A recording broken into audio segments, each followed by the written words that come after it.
Kumusta po kayo ngayon, Tatay Junior? Mabuti naman. Mabuti na kayo. Malakas na kayo. Lumakas-lakas na kayo konti. Very good. Kasi nung unang punta ko dito, Tatay Junior, talaga nakahiga lang kayo. Ano? Tapos parang hirap na hirap kayong kahit pagtayo nyo, hindi nyo kaya. Ngayon, awa ng Diyos, ay nakakalakad na kayo dito sa palibot ng bahay nyo. Kaya maraming natutuwa. O sa Diyos. Tapos ano na ko nung pinalakas na ako sa yung uyat ko. Opo. Kulang ba sa uyot? So hapon na po mga kabayan. Ano? Kulang sa uyot? Maiwala ka dyan. Kulang pala sa uyot si tatay, sabi ni Nanay Marisa. Baka siya ay ano ko sa buhay ko. Bili mami tuloy niya nga. Ay? Hey, Junior, baka mamaya pag na-umpisa nyo, hindi niya kaya. Pag ikaw magalit. Guk ka boy. Siya, bakit ka balubat sa usin ko? Talaga? Nasabi ko na ako sa yung buhay pang nanay ko ay sangkay dito. Ba't kalaman? Yung buhay pang nanay ko. Sabik na daw siya sa labing-labing, pero kung tutuhanin to ni tatay, ewan ko lang. Tatakbo to. Kagan, mauyot kaya pa yung apan doon yun. Kung kako sa waray. Biro ko lang. Madok. Biro ka lang. Lagi ka naman ginujok ni Nanay Marisa, Tatay Junior. Oo. Masanay ka na. Kasi joker naman talaga yan. Kung di ka masaya, wala. Kasi ayaw niyang malungkot.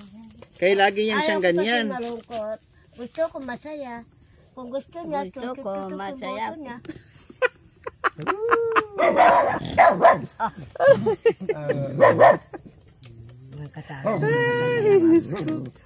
May asawa po kayo, Waray? Ikaw ko sa waray Sa asawa niya po? Wala akong asawa. Wala pa siyang asawa sa waray. Sa Bisaya. Sa Liti. Malayo po yun. Malayo. 5 taon po kayo doon? Buti hindi kayo marunong magbisaya. Mayroon akong konti lang. Jutay. Gamay. Iniwan ko yung 2 kalabaw ko noon. Sayang naman po kung iniwan nyo sa Liti yung 2 kabalabaw mo. Yung barkada ko. Yung barkada ko. Anong ginawa nyo po doon? Bakit po? Nagbubukid kami. Palay po? Nagbubukid kami. Matagal-tagal. Ito, lupa. Mahirap. Naggaganon, gumagalaw. Bakit, Lindol? Punta kami sa hindi gumagalaw 5 taon ko doon. Binata pa po kayo nun, tay? Oo, bata ako pa. Asin mo. Kulang-kulang 10 kalabaw ng hinahawakan ko. Ang dami po pala, tay, no? Nung malakas pa po kayo. Nung malakas ako pa. Namatay ng nanay ko sa tatay ko. Hindi ko pang alam kung saan ng tatay ko. Hindi po alam na namatay yung tatay niyo po? Bakit po? Yung nanay lang na alam ko. Bakit po? Nag-inom ng lason. Yung tatay niyo? Nanay ko. Anong klaseng lason po ang ininom? Yung pagpatay ng daga. Ang lason ng daga? Sa bukid na ginagamit? Yan nang kaya ng ininom ng nanay ko. Bakit po? Ano pong dahilan? Bakit? Hindi na kayang problema. Hindi na kayang problema na sa anak na. Hindi niya ako nakikita, mabait ako sa kanya, sabihan ako. Ganun. Bakit po? Anong po problema sa anak niya? Ano kaya? Hindi niya kaya. Hindi nakayanan yung problema, yung hamon sa buhay. Kaya naglason para mamatay na. Gusto niya palagi ako sa kanya. Yung nanay ko. Ay, mabait ako sa kanya. Hindi ko pa pinagalitan yung magulang niya.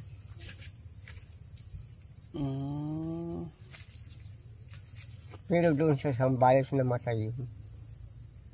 Ano lang, 3 silang natira. Yung mga babae. Mga kapatid niyo po, nasaan na po ngayon? Andun sila Sambales. Sambales. So bali 4 po kayong buhay. 6 kamo. Ay 6. Sino pong matanda?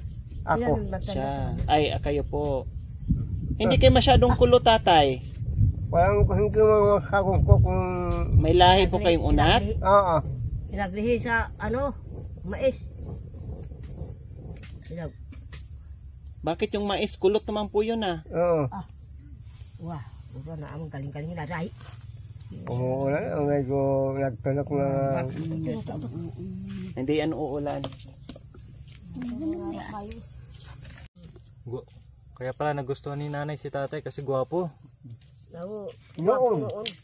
Wapo noon. Pero Hanggang ngayon po, gwapo pa rin. Wala po. sa matanda na sa akin. Ngayon, bakit nagkasabay ako sa kanyang tumanda? Bata-bata pa ako. Siya ang palagi na nagliligaw. Oh, bata Ibig pa ako sabihin, doon mas sa bata ka pa sa kanya. Siya matanda na po. Oh, Nagtaka po ako bakit bakit na Sumabay kasabay yung- ako na tumanda sa kanya? pati Buhok. kayo tumanda na rin, sumabay kayo sa katandaan Oo, niya. Bakit kasabay kami dalawa? Samantalang bata-bata pa ako. Naglalaro ako lang sa paligid bahay. Bakit na... Ay, nagtaka ko lang doon. Oh. Parang ayaw niyo pang tumanda ah. Oo. Siyempre, bata ako pa noon eh. Noon yun. Siyempre iba na Binibiro ngayon. nila ako. Sabi, yun pag-asawa mo. Umiyak ako. Siyempre, bata ko. Hindi mo alam. Yung kapatid ko nagsasabi na pag-asawa mo na yun. Kabata-bata ko. Yung kaasawa. Wah, ante na. So, baba. Baba yan, humbo. So, nakuha kami ng dahon ng saging para pag...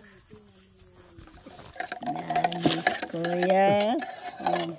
Yan to. Hoy! Ay, wag yan ah. Tinalingo ko na nga na ba naganati kanta? Ito. Bawang Saan? kasing sarap ni Junior.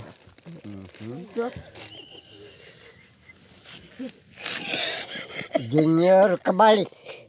Maya, para masarapan niya, yati akagon ning katutubo. Yan nakaarap hati. Ya kinaya na niya dana awang putug. Ya umarap ko na raye, ya anitwon. Tawa ko. Magpakahigla karay hawa ko. Kita mapi uyot. Kumain na kayo. Binibigyan ko ng pangpasarap ni Junior para Kaya ko lang. kyoto. Ayan. Pangpatawa ko sa Sarap. inyo. Sarap ba? Naimas yun? Nag-imas si Na, Madam. Tinapay po, Nanay Elena. kain. Kagain. Kung kuya bito. At ako may mahalay. Ako na minum. Pun. Ako na minum. Kape ito natin. Takpan natin.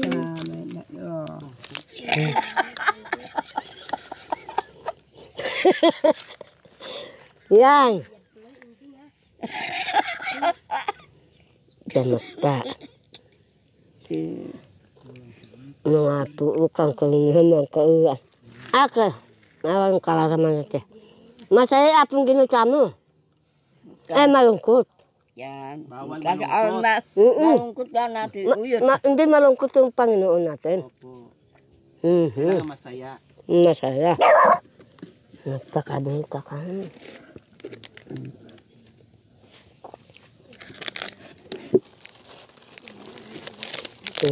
Nalinaw yan. Nandun pa man. Ito. Mga ka.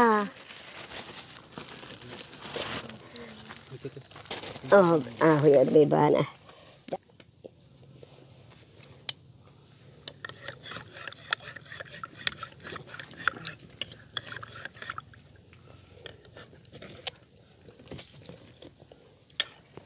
Ay, akan kilakunangon.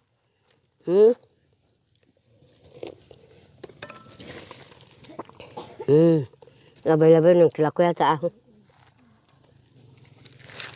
Kape dito, magdagdag ka ng kape. Takapal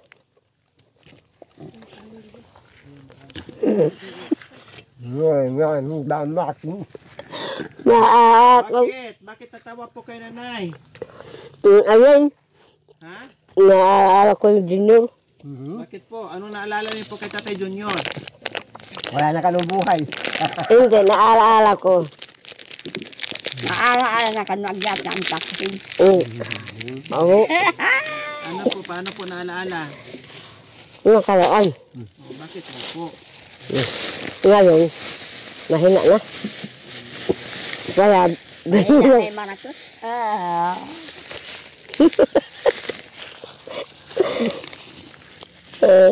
nangarapin ko lang din nga tiya habiti ah.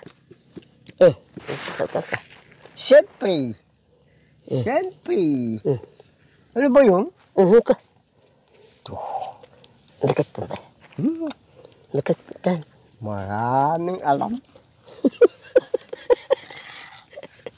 Laki.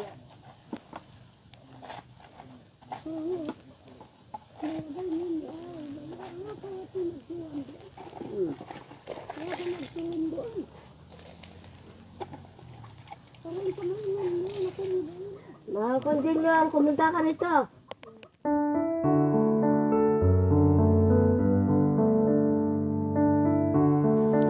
Kasi kayo. Aha. Ano na ko? Cute.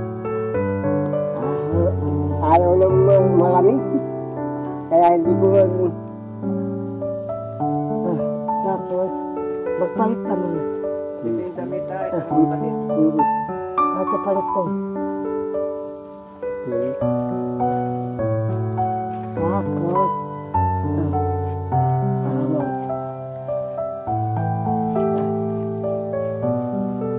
para pa ng bara. Tinatawanan mo ko pa. Siyempre, masaya ako. Pinabalitan kita.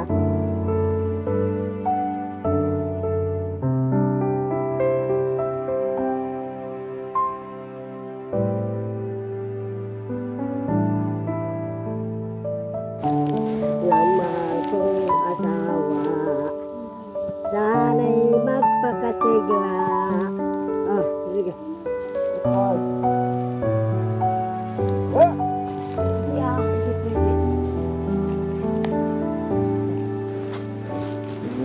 Pati yung ubot ha, yung nasan din para mapagulog. Parang nalilit ko talagang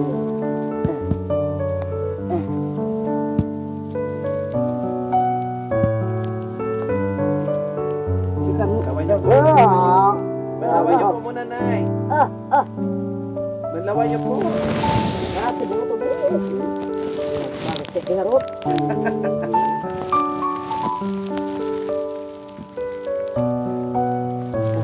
Balawan niyo po.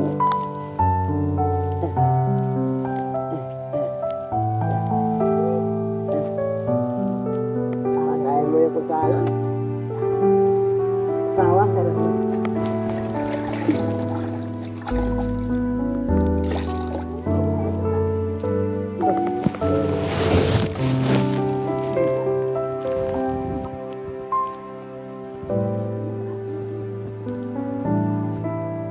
Wah, Babar ka na. ako agil. Ate. Ba, suot na alibon yan. Mamaya, ito ang mukhang kukuha ko. Kakapunta, balik ka natin. Diba? Gwapo na si tatay. Gwapo na. Waktu ni habla. Hey! Ayaw.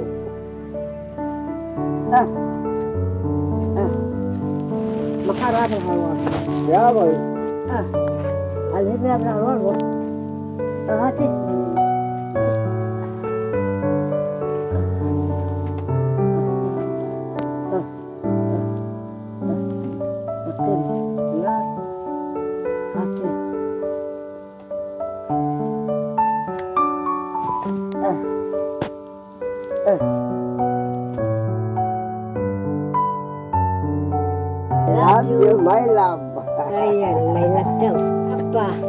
sana. So ayan po mga kabayan, ang dami naming nagawa, natulungan namin mag-igib, pumunta sa taniman, no, lahat-lahat na po mga kabayan. So uwi kami na hindi na ako mag-iisip kung mayroon silang tubig na gagamitin, may kakainin sila, etc. etc. Kasi tuwing bumababa tayo ay iniiwan natin yung mga bagay-bagay na gamitin nila araw-araw. So, magpapasalamat tayo sa ating mga sponsors kasi awa ng Panginoong Diyos ay nadagdagan, no?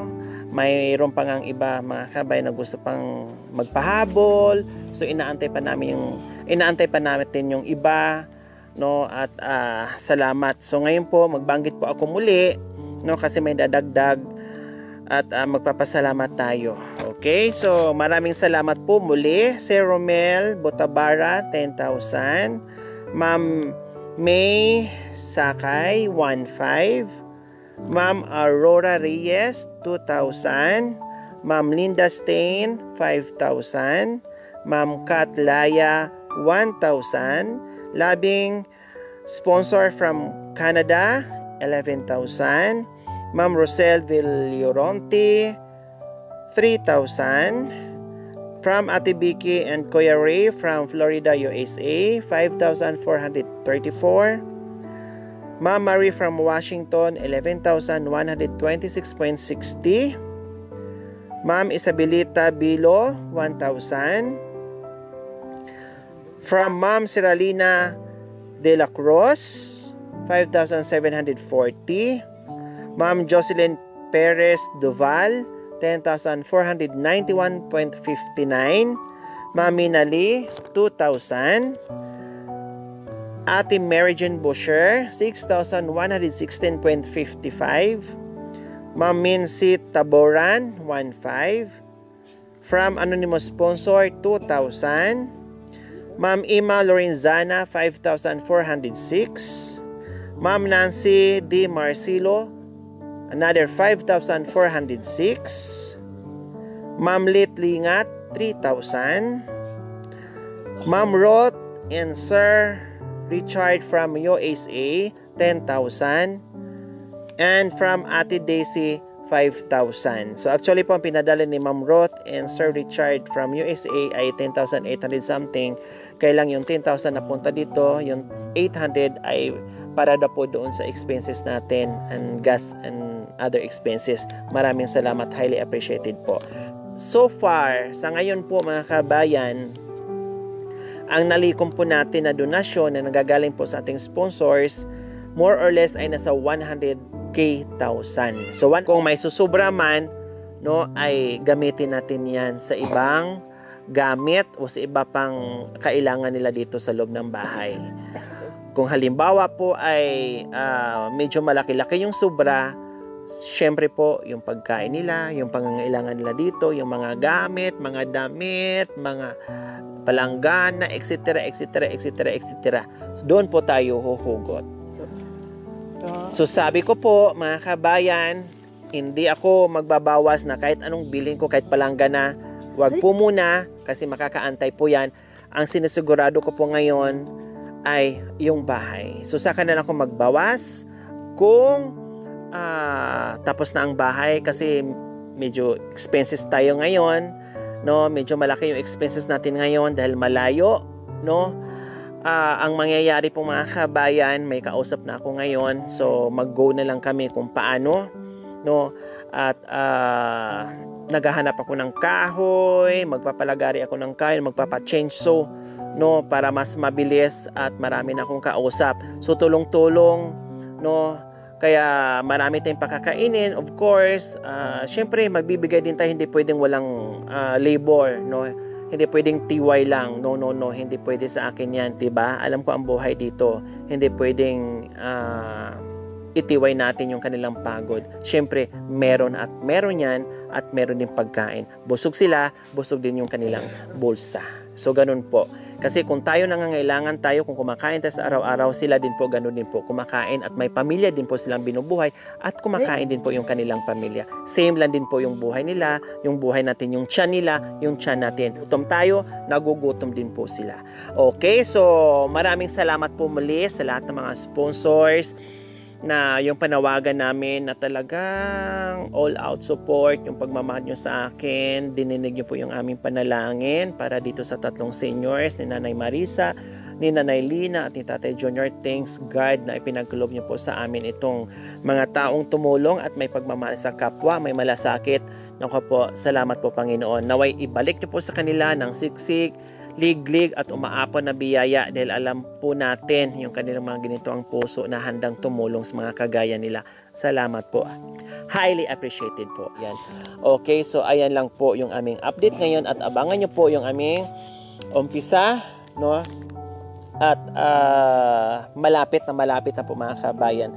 Siyempre, may mga kausap tayo, yung iba may mga gumagawa pa sa lupa nila, gumagawa pa sa mga taniman nila, etc. etc. So ganun kasi ang mga tao dito mga kabayan, busy. Madaling araw pa lang, bababa ng bahay, kahit wala ng coffee, no, pupunta na yan sa mga taniman nila. Kumbaga, lahat ng tao dito, hindi uso yung tambay-tambay, no? Lahat ito gumagalaw sa mga taniman nila, busy din sila. Kaya pag once na nandito sa atin, syempre iwanan nila yung trabaho nila, yung hanap buhay nila. O syempre ano bang pwede nating ibalik sa kanila? Syempre may labor sa ating lahat. Masaya na po kayo sa balita, Nanay Marisa? Lalo kong balita, masaya ka. Kasi malapit na kayo magkakaroon ng magkaroon ng bahay. May kausap na po ako doon at titinan ko po soon as possible yung kahoy na ipapalagari natin, ipachinso para mabilis. Matibay. Pero kung pakahoy-kahoy lang dyan, ganyan. Hindi po. Yung katulad na ginawa nyo po, nakukuha lang tayo dyan ng mga kaya. Hindi po. Milina ang gagamitin na. Nagdarasal sa madaling araw, sana, matuloy sana ang bahay namin. Kasi kawawa kasi yung bahay namin. Nagdadasal kayo tuwing madaling araw, dininig na ng Panginoong Diyos. Oo. Ang igagastos sa bahay nandiyan na po. Ang problema na lang po natin ngayon ay yung gagawa at yung maghahakot ng kahoy at saka mag-chainsaw ng kahoy. Pero kausap na po natin. Madali na lang po yun. Alam ko na kailangan na po talaga ninyo yung bahay dahil bumagsak na yung isang bahay kubo. No, ayan, bumagsak na. Delikado na po yan. Kaya gagawin na po namin yan soon as possible. Basta makumpleto na ang kahoy, makumpleto na ang lahat ng materyales, nandiyan at nahakot na, ay bubuuhin na natin. Kasi mga kabayan, ganito po ang mangyayari. Magputol doon sa malayo, tinuro sa akin, super layo. Magputol po doon. So, mangyayari dyan, maghakot, mag-rent tayo ng mga tao, mag-rent tayo ng kalabaw, hakutin papunta doon after a chainsaw o after nilang maglagari doon whatsoever. Basta hakot-hakot, puro hakot yan, tulungan, no? Ganun po ang mangyayari. So after po makumpleto yung mga kahoy na gagamitin ay bago magsimula, hindi pwedeng putol and then simula, hindi po. Kailangan lahat, estimate lahat ng mga kahoy na gagamitin, din isang hakutan dito, hakutin na naman dito mga kabayan, no? Mga 3 hakot-hakot to station bago makarating dito. And then pag nandito na lahat, nandyan na lahat na naiakyat na po natin lahat ng materyales. So mag-umpisa na naman tayo maghukay doon at gumawa ng kubo. Ganun po, step by step.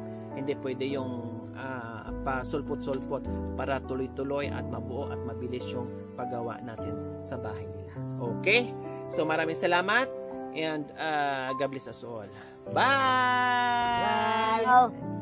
Salamat sa Panginoon kung matuloy ang pabahay namin. Sa maraming tumulong sa amin, sa kapwa namin. Maraming salamat sa Panginoon. Salamat Panginoon.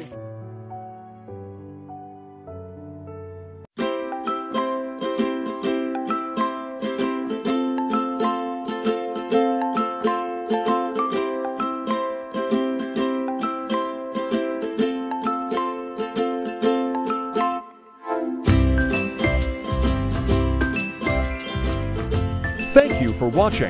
Don't forget to like, share, and subscribe.